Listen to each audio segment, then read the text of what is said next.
Hi, and welcome back to another edition of Twilight Golfer. This is every shot at Shepherd's Rock, the sibling course to Mystic Rock, both Pete Dye designs at Nemacolin Woodlands Resort in Farmington, Pennsylvania. Just about an hour and a half south of Pittsburgh. It's semi-private, so you gotta either stay at the hotel or be a member to play. Pretty exclusive, just super high quality amenities, super high quality course conditions, and you're going to pay for it. It's a pretty expensive golf course, about $109 the Twilight rate. I've got a lot of character. Pete Dye has his fingerprints all over this place. Opened a few years ago. It's not as long as Mystic Rock, which held the PGA Tour event, but it has its own unique challenges and unique design features we'll call it. So sit back, relax, enjoy. This is every shot at Shepherd's Rock.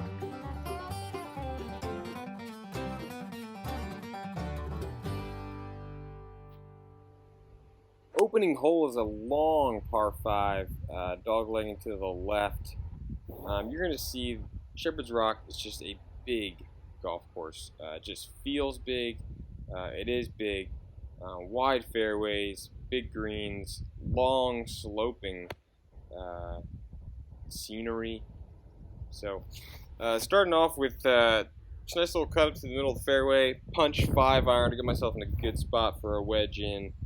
And you'll just see on the map on the right, just all these bunkers randomly placed. Yep, that's Pete Dye. Not sure if there's a rhyme or reason to them, but they're there and they look cool.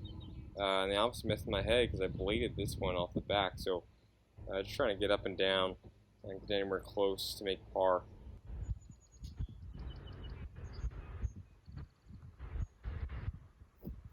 And left it short. These greens aren't slow, but you'll see I just leave a lot of these putts short. Not sure if I'm scared or what. But second hole is a nice par 4. Fairway's kind of in this valley surrounded by mounds and bunkers on both sides, leading all the way up to a punch bowl green. So Pete Dye definitely used the natural undulations of this Laurel Highlands landscape to his advantage. And you'll see there's quite a few interesting looks here. So again, I can't even barely see the flag because of this punch bowl green that it sits in. So I'm just trying and land it on the front part of that and kind of have it just roll to the middle, but was too scared that it would kick long and left it short. So now I'm just trying to get it anywhere close. Trying to be a little creative, probably not creative enough. I'm kind of just roll.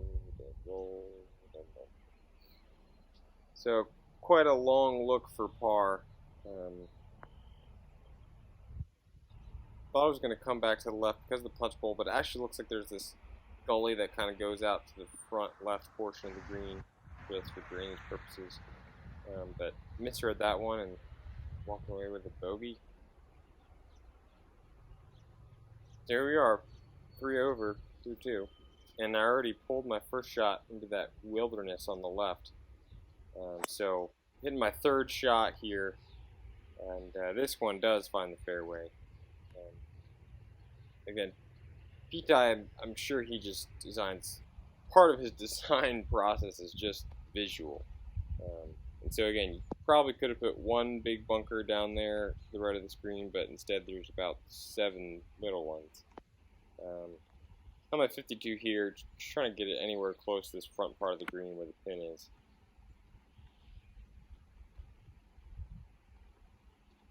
Pretty good second or fourth shot. Felt like second shot, really fourth. But yep, replace your divots, everyone. And this is where the weather starts to get pretty bad, and I start not only fighting Pete Dye all day, but also fighting the weather. I left this one short. Tap in, double, and yep, I'm running for my life here. You can see it is coming down hard. Canines and felines out here. It's a pretty cool hole. Number 4, par 5. kind of a split level fairway, upper side's on the right, lower side on the left, divided by this bunker in the middle. And I couldn't have thrown my tee shot out there any better. So found the right side.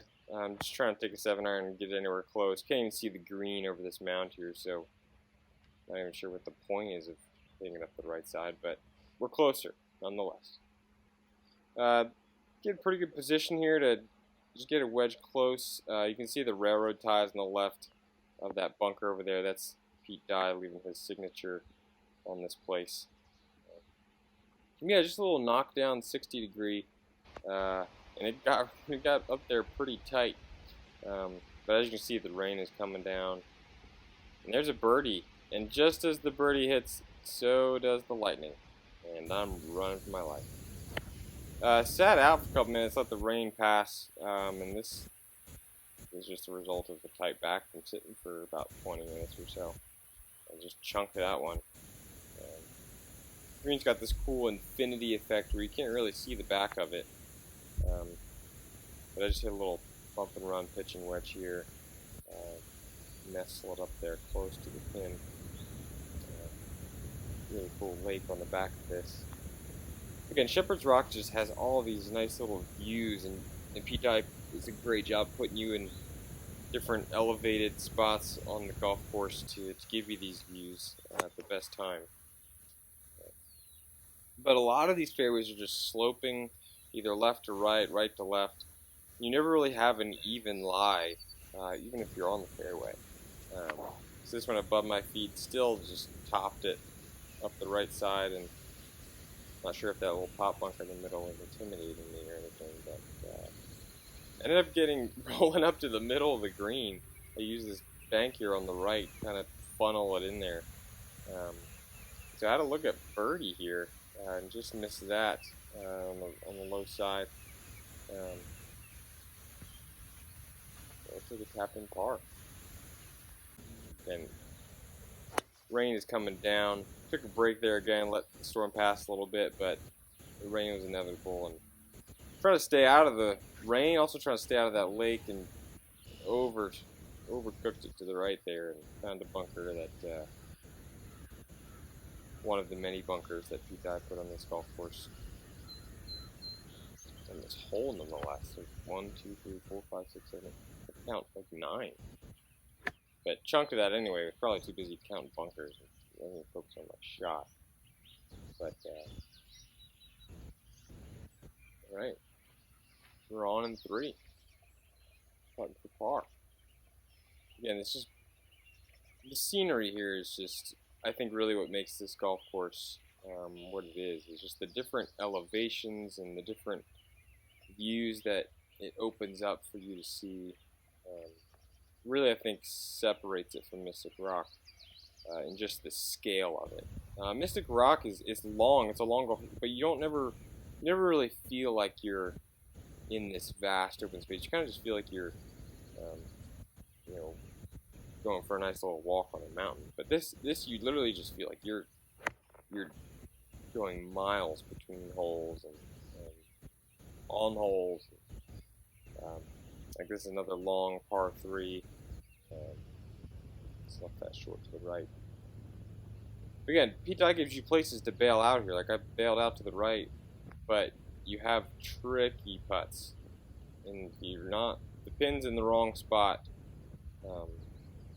There's really no chance of getting close.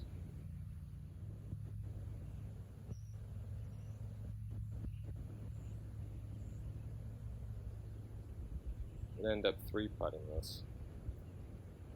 Hate to see it. But I mean, look at the bunkers in the back. Like, who's gonna hit it back there? But it does mess with your head. I can tell you that. This is a nice hole. Just up the driveway coming up to the Falling Rock Hotel here. I wasn't sure if I was going to carry that bunker, but I did, just barely, and rolled out a few yards. You can see the rain is really coming down now. Just trying to punch a 5-iron up the fairway, get it close for a nice wedge in, and just chunked it. Chunked it into the the mounds and bunkers on the left. Again, another awkward lie. You never really have a flat lie on this golf course. But when you do, or when I do, I just chunk it. So, I don't know why that. We'll be trying to get up and down. This 9th green is one of the higher parts of the golf course, and it has a beautiful view with this isolated tree behind it. You can see the mountains in the background, and the fog rolling through them. It's just really, really a sight to behold. So is my lack of good putting. But anyway, through 9 holes, 44. A good score would be to break 90 today. So we'll see if we can keep the wheels from falling off in the back nine. 10th hole is interesting. I thought I could carry this little marshland in the middle of the fairway. I think my yardstick was saying it was like 260 or something to carry, and I thought driver would definitely be enough for that. And I hit it really solid, so I thought it was going to carry. But then when I saw it landed short, I was very scared. Then when I saw how close it landed to this marshland, I was even more nervous. I mean, that was close to being gone, and I hit a great drive. So, but obviously Pete knows what he's doing, because it got in my head and just bladed this one off to the right. Knew it was safe left, but for some reason I went right anyway.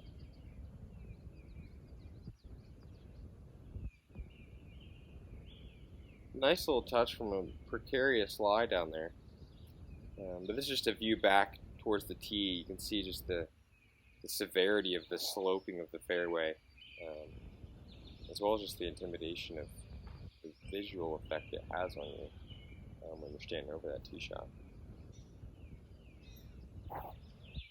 Another interesting par 4. Fairway and green are separated by this marshland. And I took a very aggressive line and just barely made it over where the rough kind of juts out into the fairway. Again, Pete Dye gives you lots of room to bail out, but you end up either further away or not a good angle of the green. So he gives you room to bail, but there is a consequence for bailing. And there I had a shorter club in, but still wasn't able to execute. Again, this is another look back towards the tee. You can just see how it looks like there's no room for your tee shot, but really Pete Dye does give you quite a bit of room out there, and doesn't give me enough room in the hole to make a putt.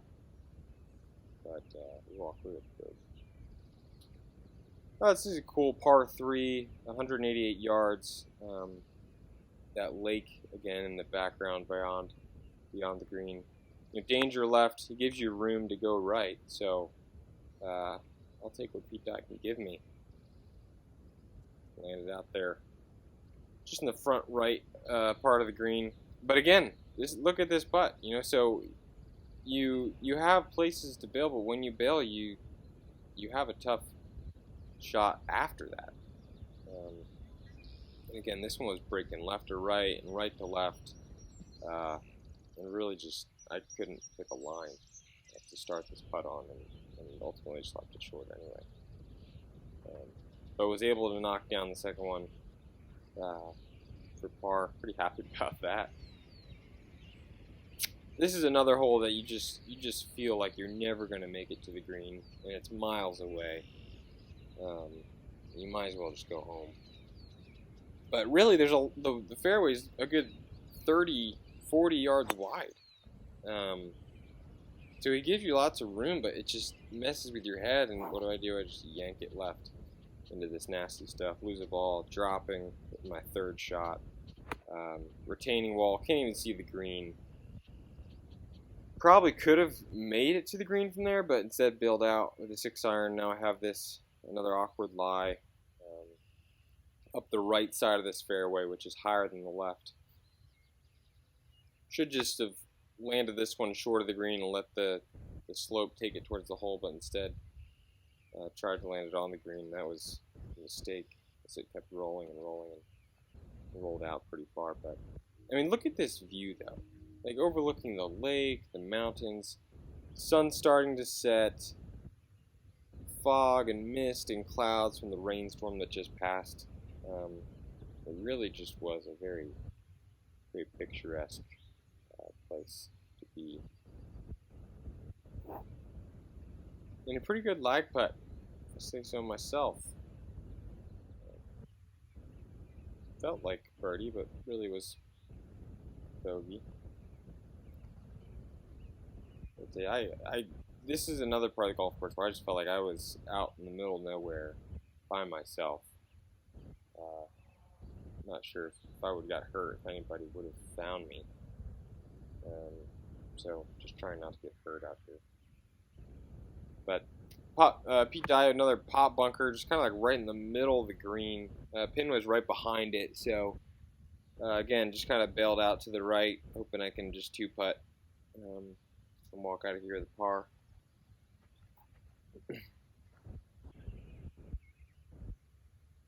But again, not an easy putt either. The other thing about Shepherd's Rock is they have these horned sheep all over the golf course, just along the side of holes and in between holes, kind of in these fenced areas. I guess it's like the logo of the golf course. It's kind of like what the horned sheep is. But anyway, it's these fenced-in areas kind of have a nice rustic look to them. Another three-putt for me. Way to a bogey. So this hole's these cross bunkers on the right kind of come into play with drivers. So I'm just taking 3-wood up the left side, hoping to just find the middle of the fairway and give myself a good spot to make the green in regulation.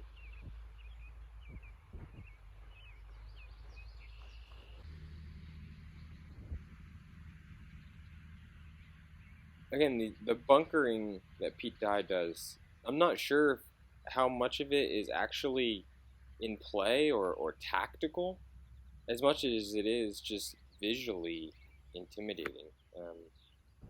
I mean, it looks like I just have to land this thing in a very small area, when in reality it's pretty big, but it just visually looks small.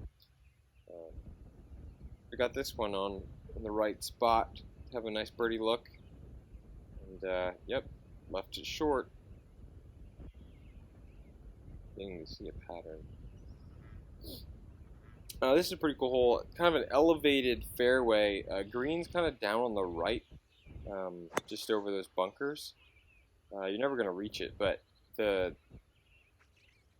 fairway is elevated up there, and you kind of hit up to the fairway and then down to the green. I barely hit my tee shot off the ground at all, and so had this, just barely made it on the fairway. Little 8-iron, cutty 8-iron in there, and barely held on. You saw from the map, there's another little pop bunker just kind of right in front of the green. Kind of messes with your head if you actually can see it. I was able to get up and down there for par. Happy about that after the tee shot that I had. 17, another long par 4, kind of sloping left to right. Trying to hit it up the left side here, just kind of let the ball roll down to the right side.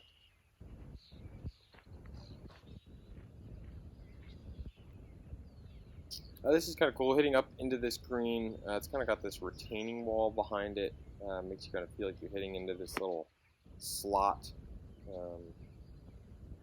The ball's going to get somewhere close. Just feel it. So I give myself a pretty decent birdie putt and just left that one lip out. That would have been it, but we'll just take a tap into par. On to 18, probably the signature hole.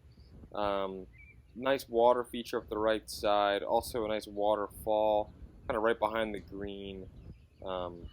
just really makes for a nice, picturesque finishing hole here. We just kind of hit a little cut, find the fairway, stay out of the penalty area. That's my goal. 160, just hitting a little punch 8-iron up the left side. Pin's kind of tucked on the right there. Not trying to get close to this pin really, but ended up cutting a little more than I wanted to. Yeah, actually had a pretty decent birdie look. Here's that waterfall I was talking about. It wasn't actually on this day that I was playing, but usually they have it on and water's kind of trickling down. And again, just like Mystic Rock, 18 has this amphitheater feel to it. Great finishing hole. So that's it. Every shot at Shepherd's Rock, 10 over, 82. Not bad. At the end of 9, I thought the wheels might come off, but pulled it together and finished strong. Shepherd's Rock at Nemacolin Woodlands Resort, highly recommended. Go check it out. It's definitely worth the trip.